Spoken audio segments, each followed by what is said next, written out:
Hello, everyone, and welcome to our third annual summer camp.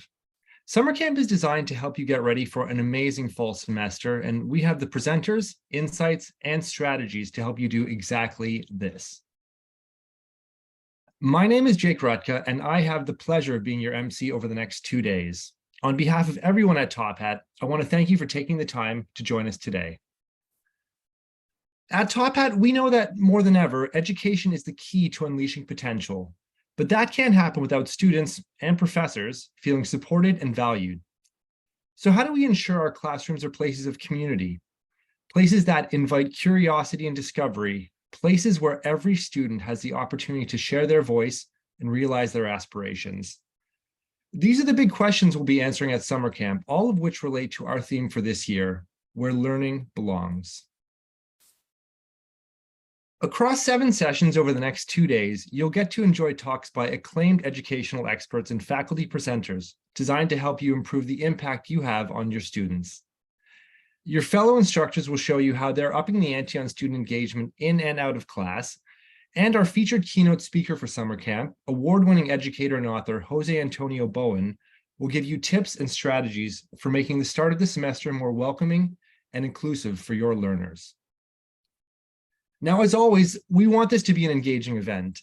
To make our time together as interactive as possible, we encourage you to post your questions using the Q&A feature. As we go along, we'll try to get to as many of these as possible. Your comments, experiences, and resources you've come across are a great way to enrich our discussion, so please use the chat feature to share your thoughts and perspectives. Lastly, we'll be delivering the recording of the program to all registrants after the webinar so that you'll be able to watch all the sessions on demand. Please keep an eye on your inbox for an email from Top Hat. Okay, without further ado, I'm happy to officially kick off summer camp with our first session. For the next 45 minutes, Top Hat's Chief Academic Officer, Brad Cohen, will dive into the future of equitable teaching in the age of AI. Brad, over to you. Well, thank you, Jake. And thank all of you for joining this session on equitable learning in the age of AI. And we're all learning, exploring, discovering, and playing with this new technology. And I want to underscore Jake's invitation to engage. I believe in the wisdom of the room, and I hope you'll use the chat as we move along here to share your favorite resources that have helped you along your journey here, and your thoughts about the topic as we go along. As Jake said, I joined Top Hat as the Chief Academic Officer just over a year ago. I spent 25 plus years in higher ed as a faculty member, as a leader of 2 centers for teaching and learning and educational innovation, and ultimately as an executive leader. And I saw the impact that Top Hat had on our students and on equity, and I've been thrilled to be part of this journey on this side for the last year plus. So I'm really excited to have the opportunity to talk to you and explore with you AI and equity. So let's dive in here. Grit, resilience, and well-being have been buzzwords for curricular planning and student services for the past few years, and these are no less important for all of us. To say that the past few years have tested all of us in profound ways would be an obvious understatement. We've all heard that before, and yet, just when we thought it was safe to go back in the classroom, AI came barreling at us in dramatic fashion with the release of ChatGPT. It threatens to undermine longstanding practices in higher education, just like the academic essay. And of course, it's not just about generating text. As you can see, I used one of many free apps to create the image to go along with ChatGPT's answer to this essay question. In fact, AI-fueled apps are proliferating at a stunning rate, and it's not wrong to feel like you're at the bottom of this massive wave. So how do we navigate this moment? How can we do it with equity at the center of our planning? Before we go on to explore answers to these questions, I'd like to get a sense of where all of you are in this moment. So you've survived the spring semester, you're heading into the fall. How are you all feeling? Please share in the chat, if you will, what your state of mind is. Are you still freaking out? Are you calming down? Are you really excited and have a plan for the fall? What's on your mind here with respect to AI and equity? Okay, I'm seeing some anxiety and some worry. Overwhelmed, head in the sand. I love it. Okay, yeah. These are all perfectly appropriate reactions. I think we're all going to go through this change following our own unique paths, and these are all appropriate feelings in the moment. What I'd like to do is offer what I hope will be some useful perspective for those of us who are more on the freaking out side of things. I'd like to offer some general thoughts about the potential impact of AI, both positive and negative, as we think about equitable learning. And I want to suggest an approach to revising your courses and thinking about your approach to the fall semester that I think can help manage this moment and future moments like it. But we will spend as much of our time as we can on what I think is a particularly important step forward, which is to think about our assessment practice and how we might leverage some new thinking about assessment and actually leverage AI to help us with that to advance a more equitable learning environment.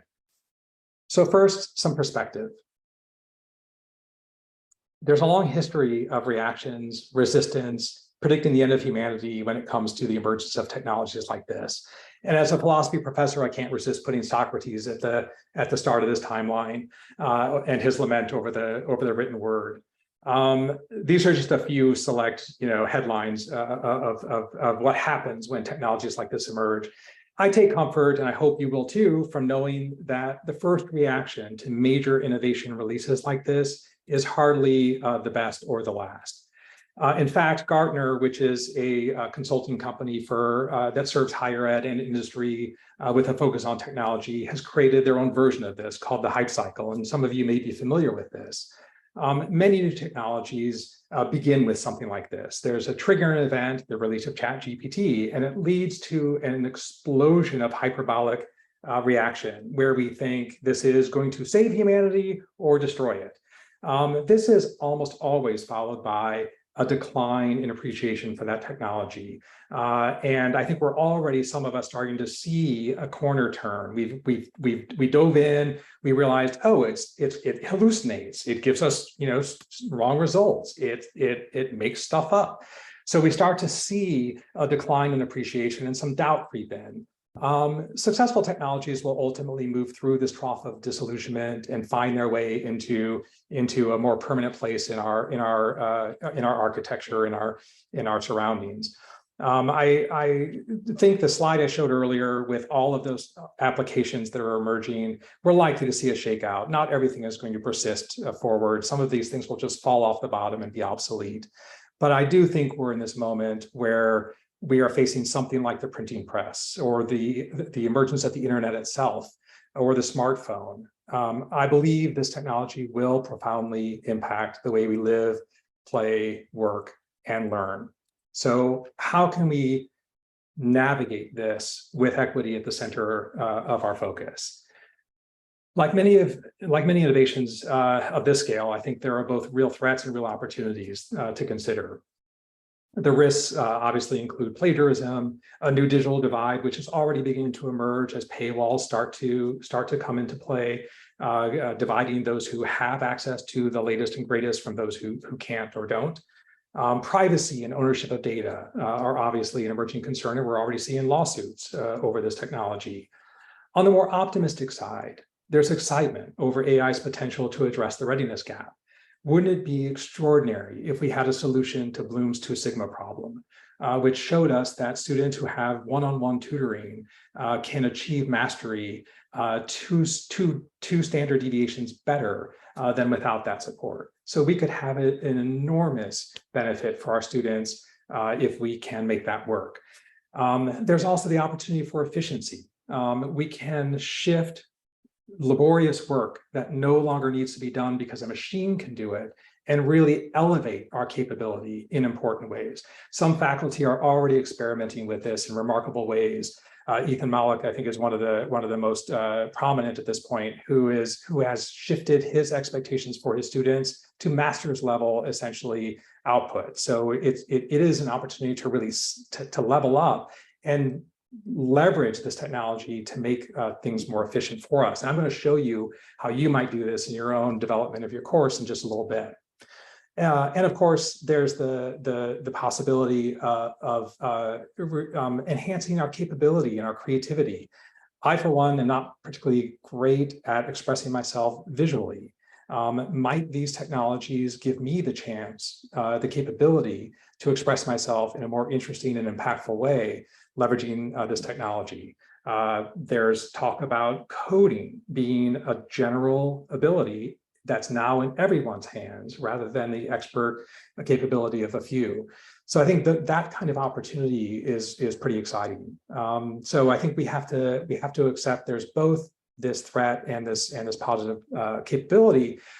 Some of these are beyond our control. The digital divide is not something we as individuals, as instructors, are going to be able to solve, but we can be advocates in our community, and I encourage us to do that.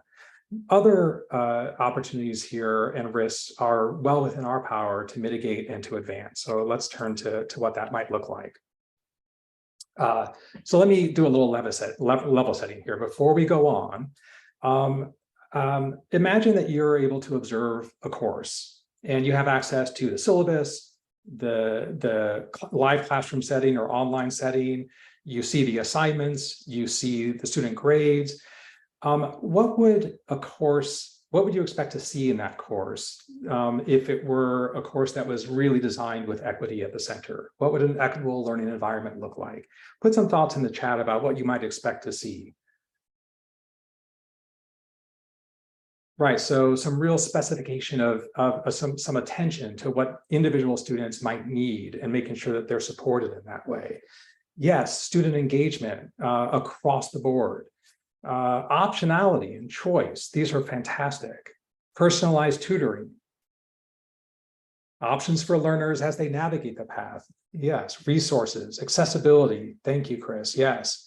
All students learning and achieving. So the outcomes would not reveal what we now currently see as real gaps in opportunity that are linked to risk factors in individual and collective student populations, for sure. Culturally appropriate content, great, thank you, Laura. These are wonderful, absolutely. So thank you for this. Yeah, so that's what an equitable course is going to be, a course that all students are successful in, a course that is sensitive to difference, that nurtures a sense of belonging, in which students see themselves, absolutely. So there's no denying that AI invites some big questions. Disruptions like this will. I want to offer a general approach to how you might approach the design and delivery of your course that I think can be incredibly helpful in navigating this moment. Specifically, what I want to suggest is a commitment to intentional teaching that leverages a design process, a specific design process, and insights regarding how people learn. We're not going to go deep into this, but I do think it's a good foundation for a focus on assessment. So many of you, I'm sure, are familiar with backward design. You start with the outcomes of the course. You build assessments that reveal to you and your students the degree to which they're achieving those outcomes, and you create interventions, learning strategies that engage your students in achieving a success on those assessments and reaching those goals. Rethink is a proponent of what he calls creating significant learning experiences. And when he published that book, it had a profound impact on my practice and has had on faculty who have adopted his work. He takes backward design to a whole new level. And at the core of his approach is this taxonomy of learning that you see on this slide.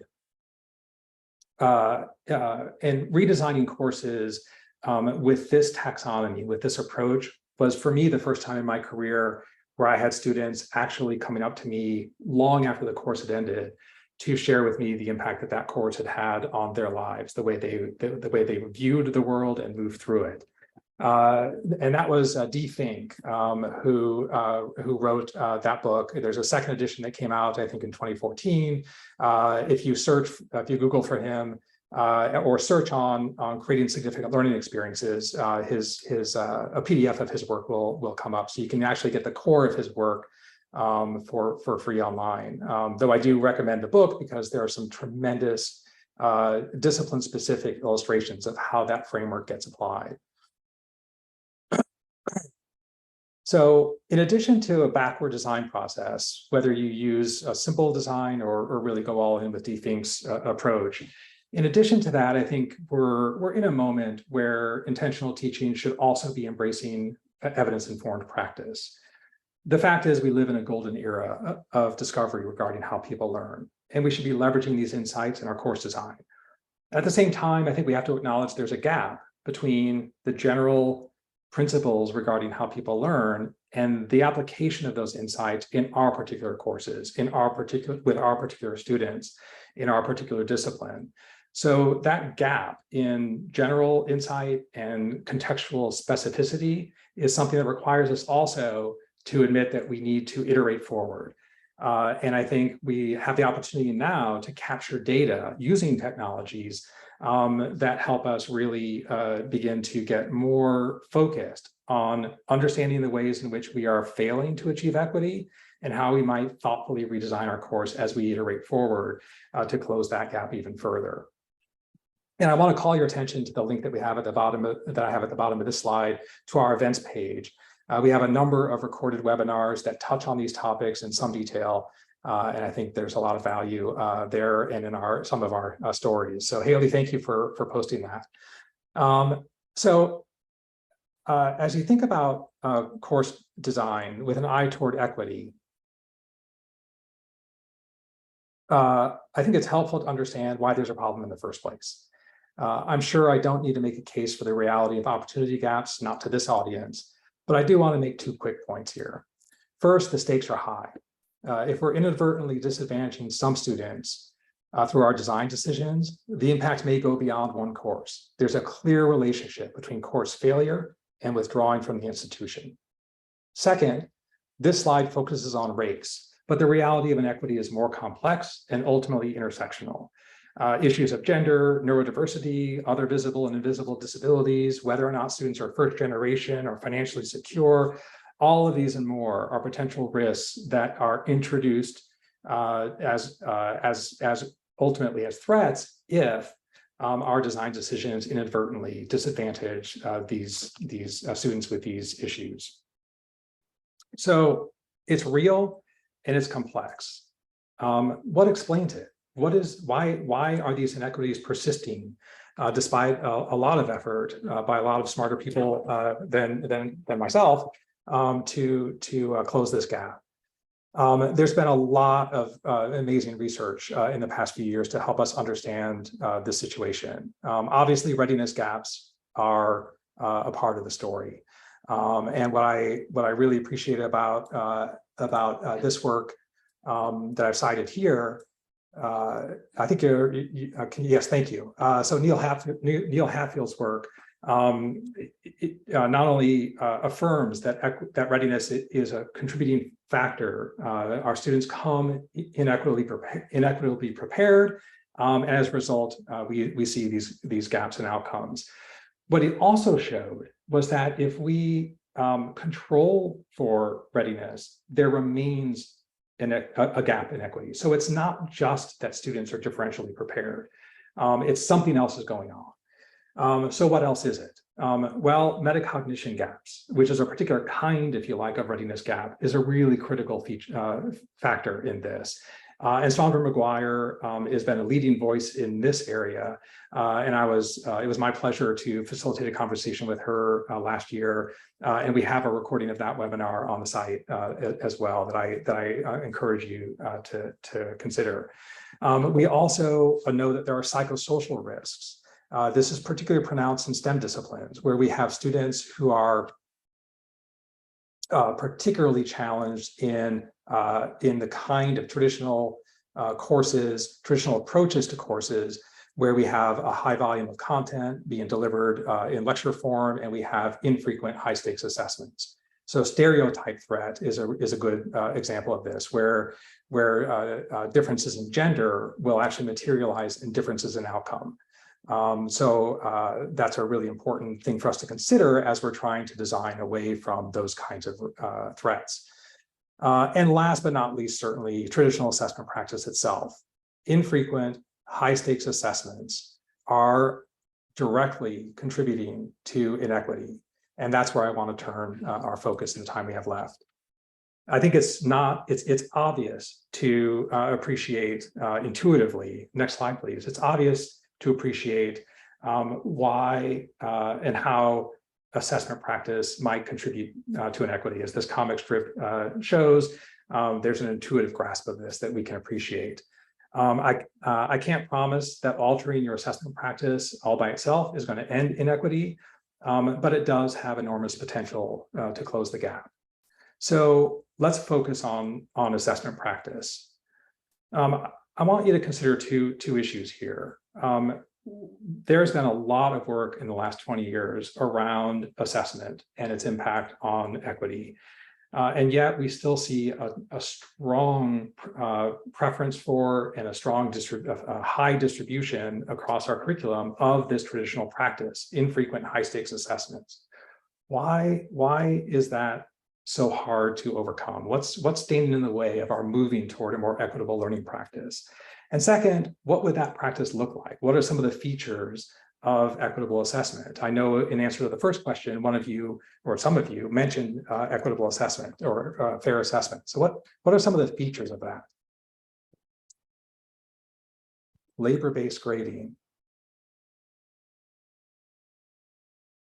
So giving credit for the amount of effort, is that, I think what I'm maybe understanding. I haven't heard that phrase before. I love it. The way we've always done it, it's a tradition to continue, right? Large classes and single professors, right? So I think there are two issues there. There's a challenge of scaling, and there's a challenge of time, right? It's too much work, yes. A lack of consensus on objectives, yes. Thank you for that link, Elizabeth. Too much work. Curriculum guidelines that have to be followed. Yes, these are wonderful. So absolutely, I think it's no surprise that time is coming up on this list. If we can go on to the next slide, I put some thoughts here to go along with what's emerging here. Time, obviously, one thing I haven't seen, it may have passed me here, but one thing I didn't see in the chat, one of the barriers I encountered was assessment by committee. I was working with a biology professor who wanted to experiment with more equitable assessment practices, and it was impossible without going through a committee process to get approval to release a % of her course grade for that experiment. That was new to me in my work. So yes, there's a lot of barrier and a lot of ways that we can move toward a more equitable assessment practice. I can't stress enough the importance of transparency at the top of this list. The more we are explicit about why we're assessing our students, how they're to complete the assessment, whether alone or in groups, over what period of time, what good looks like. So rubrics or some examples or exemplars of what a good outcome would look like, what's going to be done with that assessment. The more explicit, the more structure you can provide to the students, the more likely all students will be successful. So that's a really important dimension of this. I won't talk through all of these features. So let's move forward here. So frequent low stakes assessments really are a step forward in equity. Maybe perhaps the simplest thing to do, but I don't want to overstate the simplicity of this. In my work with faculty, changing assessment practice is often the most difficult transition to make, and it's for all the reasons that have come out in the chat here. But if we move in that direction, and here we're talking about things like a think, pair, share, a simple quiz or poll in the middle of your lecture, a problem set for the class where you have students working in groups for 10 minutes just to check and confirm, an exit ticket where you ask them what was the clearest point, the muddiest point. These kinds of assessments are important ways to give students opportunities to do what you see on the slide, to practice retrieving information, to practice over time rather than just cramming it once and moving on. Interleaving, where you can pull concepts forward again and again so that they can integrate those with other things they're learning. Gives them a chance to reflect and to start to monitor and understand the ways in which they're learning or failing to learn and start to get better at metacognition. Done properly, it advances sense of belonging and enriches the community in the classroom. And it reduces ultimately the risk of anxiety and stereotype threat and the other sorts of things that contribute to inequitable outcomes. So this practice, it can be done in very small bits. So you can take just simple, small steps. And I see some ideas emerging in the chat, so please keep those coming. These are fantastic. So how does AI fit into all of this? AI has certainly exacerbated concerns regarding plagiarism. That has been the dominant conversation in higher ed since the early spring. But I think Danny Liu is onto something here. If you haven't yet spent time experimenting actively and getting acquainted with AI, I encourage you to follow the link to Danny's essay here. This is a very quick, very helpful guide to upping your game with respect to how you interact with AI as an instructor. It's almost a step-by-step walkthrough for designing your course with AI support. And it's really an excellent starting point. And I think we should be thinking about how to shift from concerns about plagiarism, which have been with us forever and have many causes, to an understanding of AI as a valuable but limited tool that we need to get acquainted with and that we have to help our students understand the power and limits of. What I'm showing here is just a simple example of how I used AI, in this case it was Bing, to begin to design a course with Defink's framework in mind. So you can see the prompt here, which specifies a role. I'm an instructor, specifies a task, create a course plan, specifies some features, use Defink's creating significant learning, and so on, and it begins to produce this output. And I've clipped it here, but I want to encourage you to experiment with this format. And one of the things that's really important that Danny emphasizes, and that others who are publishing in the space are emphasizing, is the need to go to iterate with AI, to take the results and challenge AI to improve those results in various ways. So if you haven't done that, please do. And if you have other resources like Danny's that you think have been really helpful for you, please do share. I'm eager to start to see discipline-specific examples of these kinds of things come out. And I think that's where our conversation needs to go.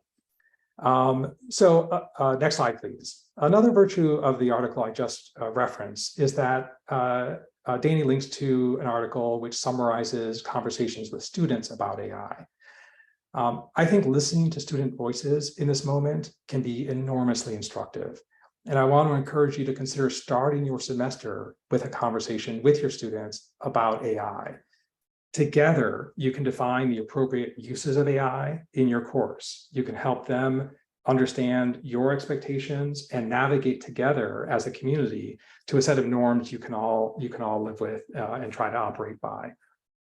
I think you'll hear, as Danny has and as I have, students who are expressing their own serious reservations, their own anxieties, their own dismay over what this technology is doing to their learning. It also gives you all a chance to really appreciate why you're doing what you're doing in the course, the value it has to each of the students in that class as learners and the skills that they want to develop.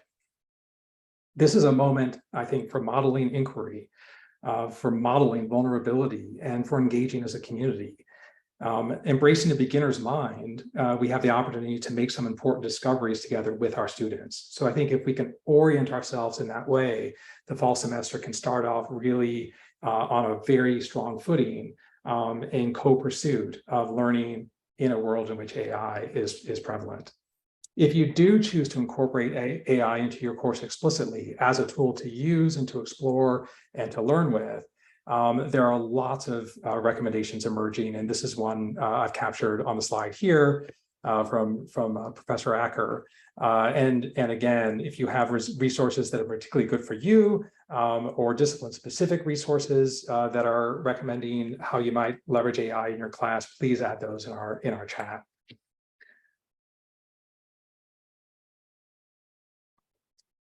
Just a couple of final thoughts here.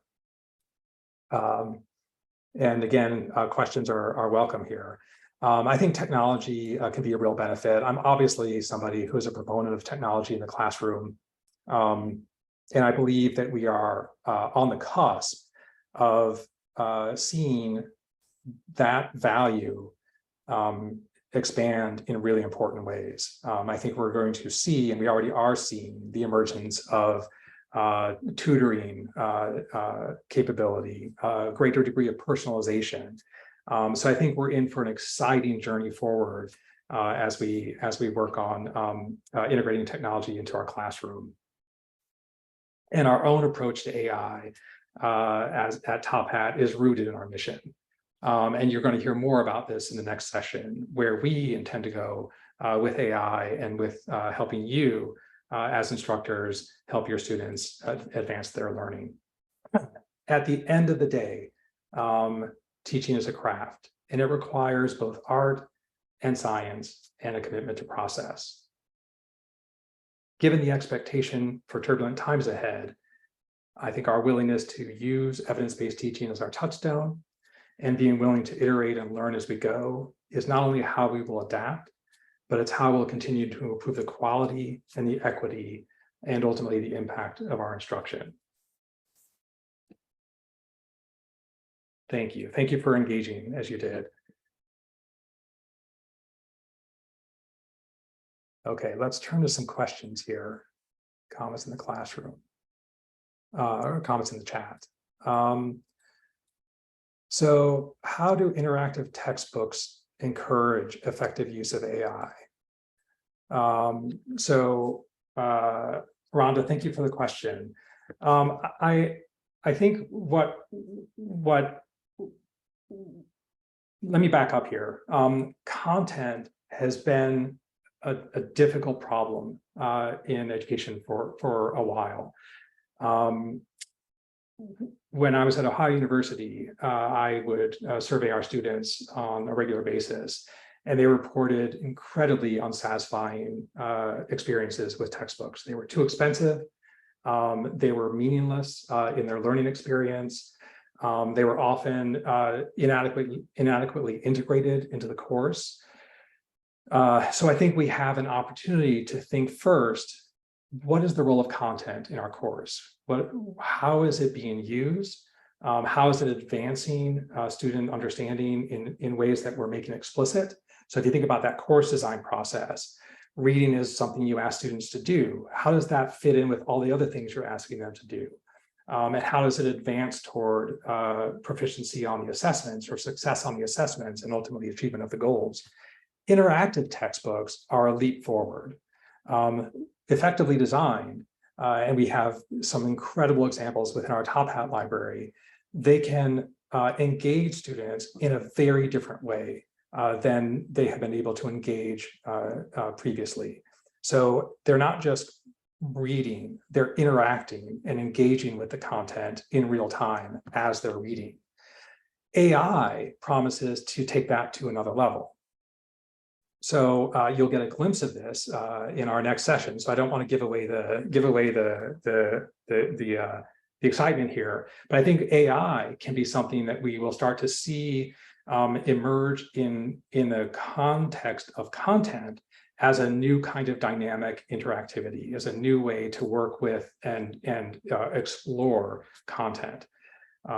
David Wiley, if any of you are familiar with his work, wrote an essay a couple of weeks ago that has been certainly in my social network, where he starts to imagine a future of textbook as interrogation. So I think there's some interesting future possibilities there. But these are early days yet. And remember, AI is still a very immature technology, and we have a lot of work ahead of us before it will really settle into a space in our textbook world. So I'm looking at the chat here. Yes, I'm seeing some conversation around detection and plagiarism. We certainly are seeing some people move down that path toward trying to address the threat of cheating with an attempt to monitor and catch and police that cheating. There's a lot of risk in going in that direction. First of all, we have seen certainly the limitations of early attempts to police that are delivering false positives, false negatives. So there's a lot of risk associated with trying to rely on technology to police plagiarism. I think it's really important to go to to think about the causes of plagiarism. And the cause that I think we're addressing here that we can address as instructors is, can we try to make our course design meaningful, transparently meaningful to our students as learners, and reduce that impulse for cheating or that source of cheating. Students cheat for many reasons, one of which is they don't think they're being asked to, they think they're being asked to do something that has no value to them. So we might need to spend more time helping them understand why what we're asking them to do actually contributes to their learning. I mentioned this shift that we should be embracing from high stakes, infrequent assessments, which are really assessments of learning, toward frequent low stakes assessments, which are assessments for learning. Can we position our requests of student activity in a way that's transparently good for them as learners? That's the challenge for us, I think. And that removes one or reduces one cause of plagiarism. But there are so many more that I think are important for us to understand and work with our universities to mitigate and try to diminish. But I think the policing approach, as Daniel Liu said, takes us maybe in the wrong direction in relationship to our students. Are there other questions? Trying to catch up on the chat, which has been going. Any other questions?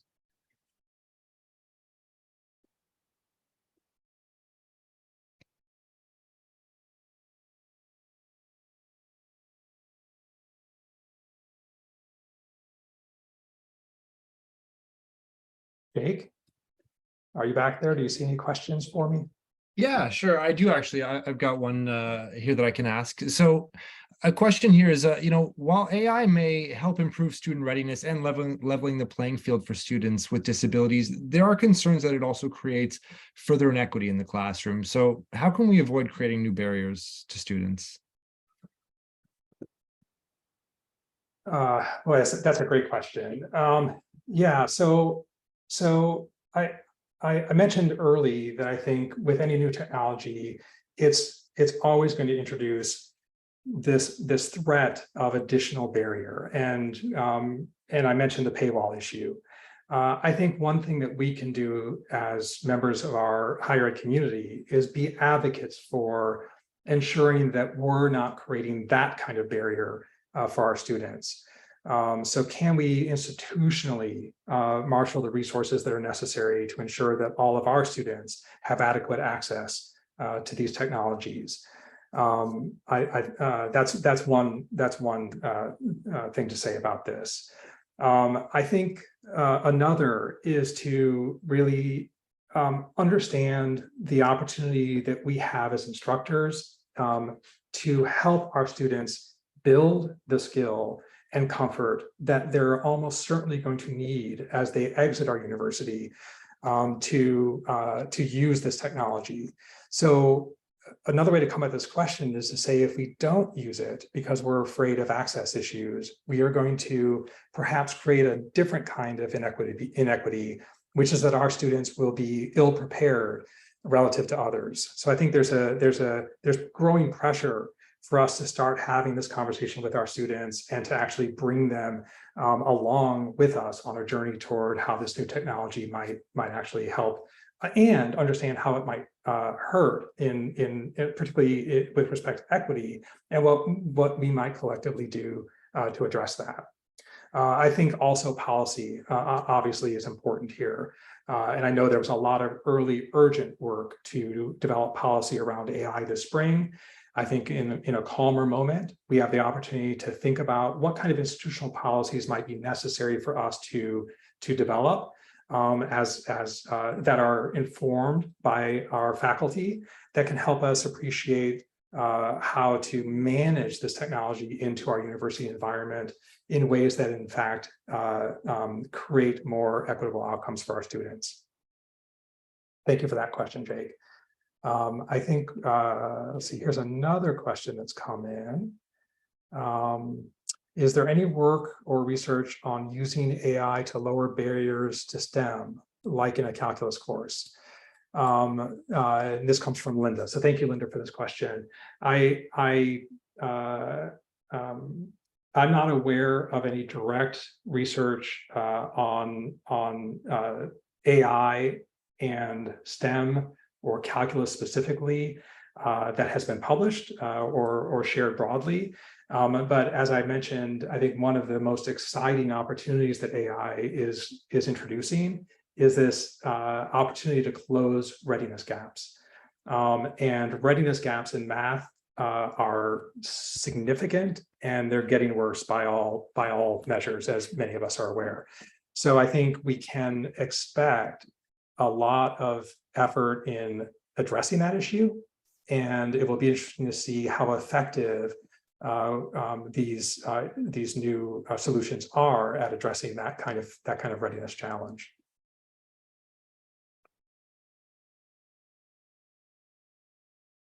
And I see Rhonda's question in the chat here, and I do.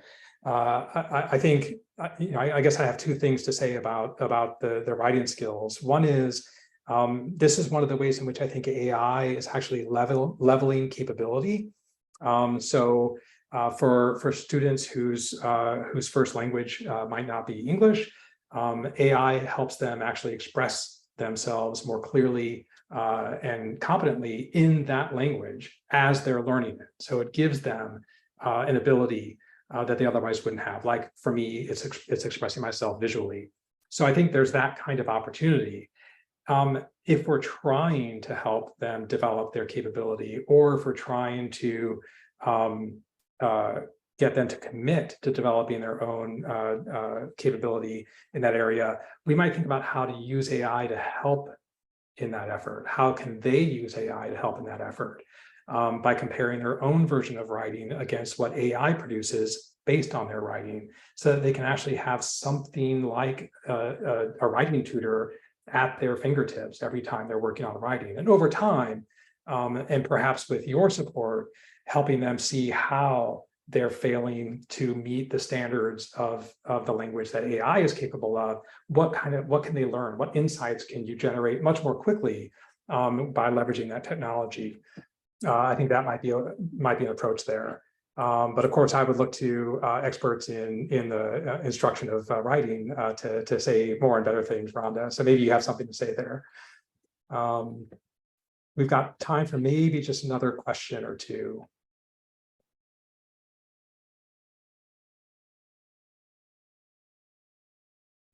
Hi, Brad. One more in the chat. So evidence-based teaching practices and frequent low-stakes assessments are all well and good, but one of the barriers is that they're hard to scale in large classes. So how do you propose that we address this? Thank you. That's a great question. I think scaling has always been one of the big challenges, especially for those of us who have taught very large courses. So I can't help it. I'm going to make a shameless plug here. Top Hat is one of the solutions. I think it's the best solution that helps scale low stakes assessment in large classrooms like that. I think it's particularly good at that. And really, that's its origin story as a technology solution. So I think it's really important to think about technology solutions, because one of the things technology does is help you scale. Beyond that, I think it can be daunting to move toward that with a very large course. So I think it's worth thinking about how you might start small. What can you do? What can you do that might help you get comfortable with that practice in a large classroom setting?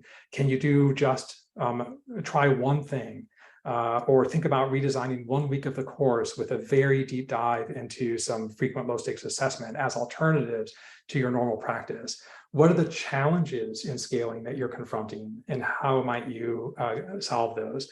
I would also encourage you to seek support from your institution. Do you have a Center for Teaching and Learning? Is there a peer group you can assemble where you can all work through this together in a faculty learning community? I think those are ways to try to move forward to address these challenges. They're real, and I think you can find solutions as a community much more quickly than you can as an individual. All right, well, I think I better wrap us up here, as much as I would love to keep on going. Thank you all for your engagement in the chat. I hope this has been a valuable session for you.